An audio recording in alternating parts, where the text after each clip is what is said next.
Desde seus remotos primórdios, a história do livro é iluminada pelas fogueiras dos censores. Digo mal, dizer censores implica que a destruição responde necessariamente a uma justificativa racional. A maioria desses crimes é cometida sem justificativa alguma, por ignorância, por esquecimento, por desleixo, por engano, por medo. A história do livro é, desde sempre, acompanhada pela história da sua destruição. E se há algo evidente nesse encontro do desejo de recordar com o desejo de destruir, é que a generosidade da memória nos obriga a conservar o relato das práticas do esquecimento. Entre o início da palavra escrita e nossa era se estendem 6.000 anos de história que incluem, de ruína em ruína, a destruição dos arquivos da Suméria, o incêndio da Biblioteca de Alexandria, as proibições dos faraós do Egito, os crimes dos biblioclastas da Grécia, o empenho dos drásticos imperadores da China em eliminar o passado, a obra dos censores de Roma, as obras pagãs aniquiladas pelos cristãos primitivos, as primeiras destruições das bibliotecas de Bagdá e também as mais recentes, os livros muçulmanos e judeus expurgados na Espanha, os códices queimados no México, as fogueiras do Santo Ofício, as proibições da Inglaterra puritana, os incêndios e naufrágios de várias bibliotecas, as obras imorais ou blasfemas emparedadas no século XIX, o Holocausto nazista, os saques durante a Guerra Civil Espanhola, as bibliotecas vitimadas pelas ditaduras do século XX, pelo terrorismo e pela guerra digital. É uma lista sombriamente tétrica. Todo levantamento desse tipo tem um quê de cemitério. O que espanta não é tanto a vontade de destruir livros, mas sua ubiquidade. Ela é comum a todas as culturas, a todas as épocas, e nem mesmo os próprios escritores são inocentes. Platão, segundo Diógenes Laércio, destruiu as obras de Demócrito.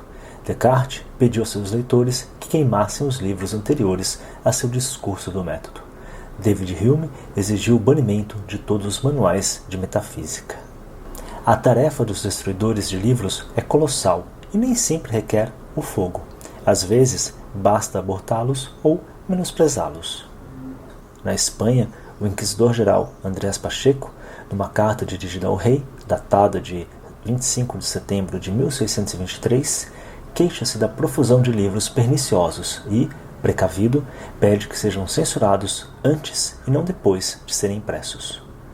Quase 2 séculos mais tarde, a poeta Carolina Coronado escreveu uma carta a seu mentor, o dramaturgo Juan Eugênio Hartzenbusch, queixando-se do empenho da sociedade espanhola em proibir a leitura às mulheres, que, depois de terminar suas ocupações domésticas, devem retirar-se a mexericar com as amigas e não a ler livros que corrompem a juventude. Entre a queixa do inquisidor e a queixa da educadora, estende-se a longa história de nosso medo dos livros. Esse medo começa com nossas primeiras palavras escritas. Na Mesopotâmia, os escribas eram os únicos membros da sociedade que sabiam ler e escrever, isto é, os únicos que podiam não apenas conservar por escrito a memória da sociedade, suas leis, seus textos literários, suas crônicas históricas, mas também eram os únicos que podiam lê-los, dá-los a conhecer. Esse poder, o de desentranhar o passado, o de declarar quais atos são avalizados por um decreto e quais não, tornava essas figuras temíveis e lhes outorgava um prestígio quase divino. Até os reis tratavam os escribas com consideração especial, para evitar que, sem o conhecimento do monarca, pudessem registrar um crime real ou interpretar de modo desfavorável à coroa um antigo decreto gravado há gerações numa tabuleta de argila. Mas esse poder e esse prestígio não explicam por completo o temor que nossas sociedades nutrem pelos livros e seus leitores. Por que tanto medo? Todo leitor se reflete em suas leituras de 2 maneiras. Primeiro, porque a escolha dos títulos e a ordem em que se encontram revelam a lógica e a estética do leitor.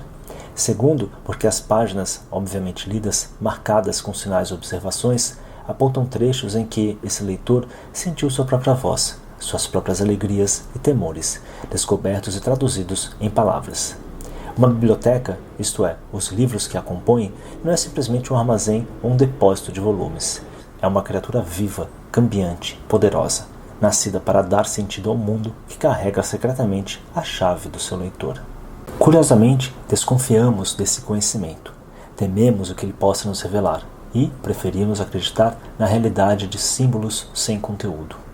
Os números financeiros que percorrem, como no sonho de um matemático enfeitiçado, os painéis da bolsa de valores e das casas de câmbio, números que, supostamente, são a encarnação de colossais somas de dinheiro nunca vistas nem tocadas, têm mais peso e força na nossa imaginação coletiva que as pessoas e façanhas concretamente simbólicas, arraigadas em conhecimentos ancestrais e intuições, como Julieta e sua eterna história de amor, ou como Aquiles e sua eterna guerra de Troia.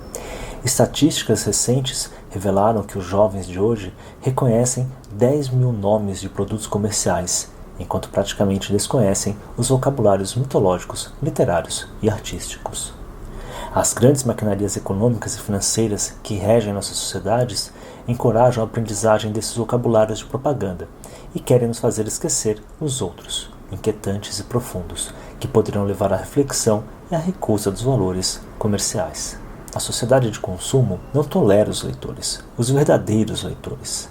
Ela quer apenas leitores diletantes, consumidores de papinha de bebê, pessoas convencidas de que não são suficientemente inteligentes para ler a chamada literatura séria.